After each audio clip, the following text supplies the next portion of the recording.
great writer and a great friend of mine, Jonny Blevins.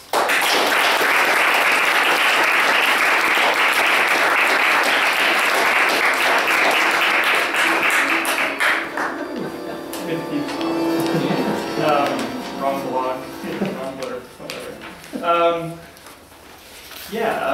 Thanks. I couldn't find anything spooky enough in my nonfiction. I mean, my sentence structure is pretty spooky.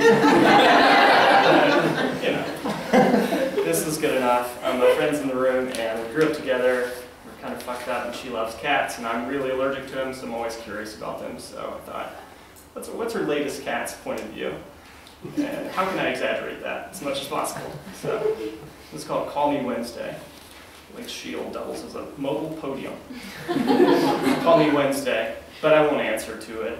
It's a time of darkness again, another end to a scorching summer day, and I'm here in the spot where I'll always be, inside a cold bowl, a couple paws in front of the television.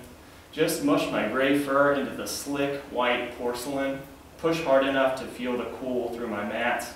Mashed so close against it, maybe the bowl and I are already one. I wonder if other cats are made of jelly as well. I could stay up and wait for my person, really. She'll stumble in, she'll have just killed a fat-ass rat. All that blood smeared around her lips. My person calls it red lipstick, and I don't know what a stick for lips is, but her breath has everything to do with animal slaughter. She is mysterious, she is wonderful, and now she is all I have. When I get left alone like this, my heart can only manage to place darkness upon everything. The house reeks of piss and black mold, but the pine floors are always pretty pristine. It's a sexy paradox. Some days like today, she forgets to turn the AC on. What the fuck? And the floors are rendered hellishly hot. Feels like fire licks the pads of my paw with every step. You'd stick to this bowl too. Don't even get me started with the sandbox problems, man. Maybe I'll take a steamy shit just to the left of the box again. Maybe I'll place another sturdy turd in my asshole just so the shit hangs right from the edge of the sandbox. Maybe it'll take form like a crusty brown finger, not with the sand, but peering over the plastic bag. That'll teach her. She'll say, "Wednesday, you bitch." Whatever that means. It'd be worth it, but then I'd have to get out of my bowl. And the sandbox is bad, sure. And the smelly shit is pretty gross, yeah.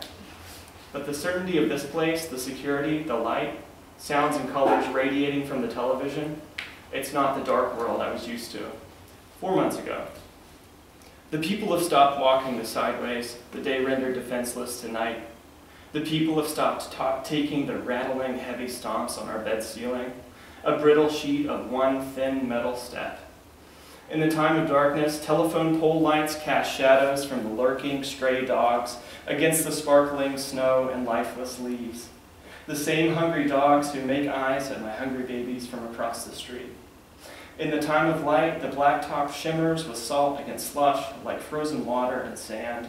In the darkness, sand, soot, salt, and snow all bunched together on the side of the road, a dark gray and green kind of pie crust. My sick baby boy likes to stay up late. He is blind, and at night the sounds are different, and he feels it more than any of us. My two eldest, by a couple of seconds, girls wait in our nest, the black stair step with the shape of stars graded in the design. As good a sky as any, I always tell them. The metal keeps us safe, I say. Even though it is cold, it protects us from the fire of the coyote's mouth, I say. I don't say it's fragile. I say it is strong. My twin baby girls are calico spotted with brown spots. My baby boy is orange, a sight for sore eyes and an eyesore of predation. My two girls wait under the step, knowing that we need to keep an eye on their brother, that we need to keep an eye out for food, that we need to keep an eye out and not become food. This is what they grew up on. I don't know if I need to say it, but food is hard to find in the winter. In the summer, it's a little easier. People waste food like it's nothing. They throw it on the ground. The trees throw it on the ground. Even the fat-ass squirrels leave the nuts behind. We eat it up. In the summer, it's a better life. But in the winter, people don't run around so much.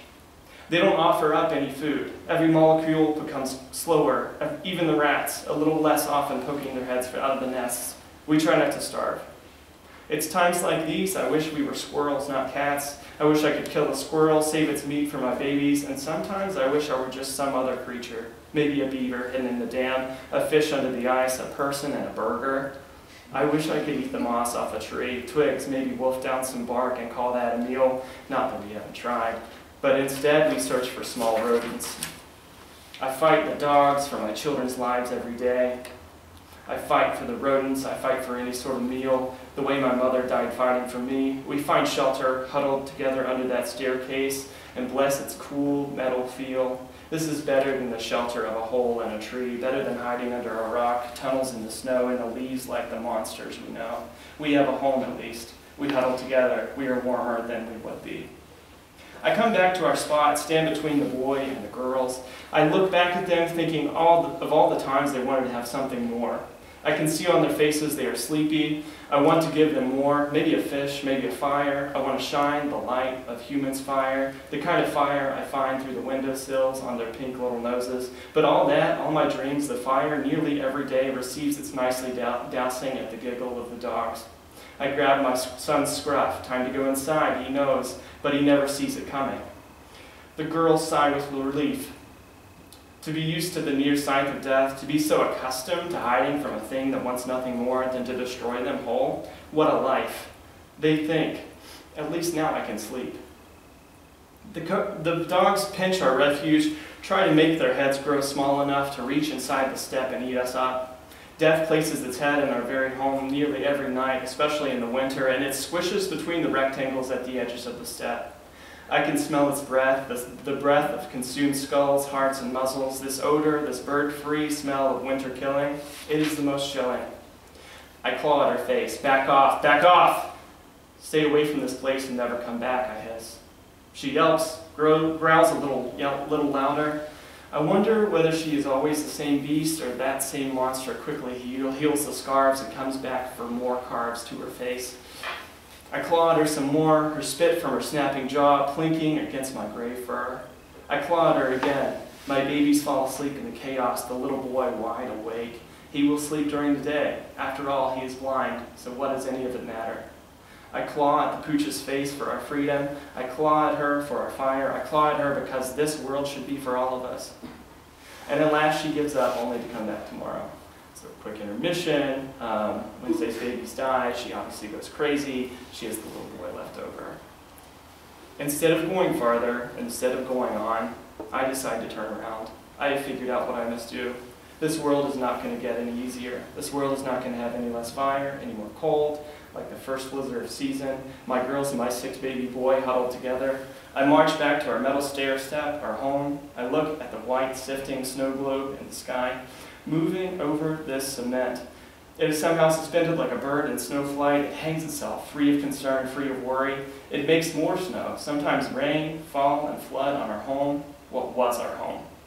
I imagine myself climbing into the clouds, taking the power of that cloud. I imagine myself drowning every single dog, every member of the dog's family, everything that even smells a little bit like a dog.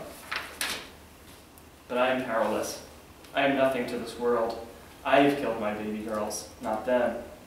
And I know how to make this right. My baby boy makes a strange sound, a sound I've never heard before. I stir anxiously, but I hold my grip. I know that this is the only thing I can do for him. I press my paw harder onto his face, feeling the trembles slowly fade to silence, fade to peacefulness, fade to happiness. After all, he's blind. I can't bear the thought of him seeing all this someday. He did not wake, but in his dream, he is in the time of permanent light with his sisters. He is not afraid because now he can see again. Now he's not sick. Now he is with my mother and she has healed him. My mother is feeding my babies the fish of the sky, the rats hiding in the snow and the air, some scraps from the people who've gone away too. Thanks.